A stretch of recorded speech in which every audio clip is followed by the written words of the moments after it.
شان تنخوا چالن کې څاګر صاحب هغه هلکه چې هلته نوې وړه وړه ګیده د دې علاقې دی او دا کتاب مختتن الحدیث نه راغلی و ډېر خوږ هلک دی هغه ته راته بلکل حق دی چې دې خاورې له د هر غم په راوړلو کې تکړه دي دا خلک خو زمونږ په بېزولو کې تکړه دي دا دې خاورې له د هر غم په راوړلو کې تکړه دي دا خلک خو زمونږ په بېلولو کې تکړه دي او امن ته یې اور ایښې په امن باندې څه کړي دا دوه سړي د شر په جوړولو کې تکړه دي امن ته یې اور ایښې په امن باندې څه کړي دا دوه سړي د شر په جوړولو کې تکړه دي او هسې مې سور اور د هر پښتون ځوانۍ ته مګ ده زمونږ د پښتانه بس په وژلو کې تکړه دي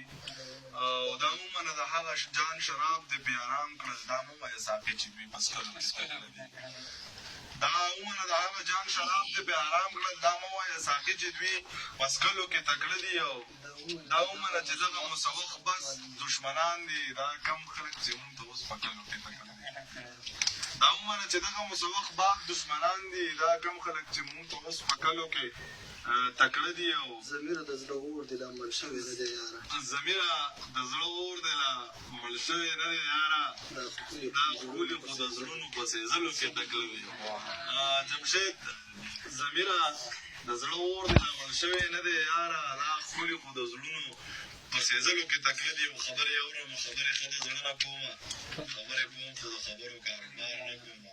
نه نه په ما باندې به دغه مرغۍ نه وژنې ښه حاجي صاحب څه سره کومترو کاروبار نه ښکليه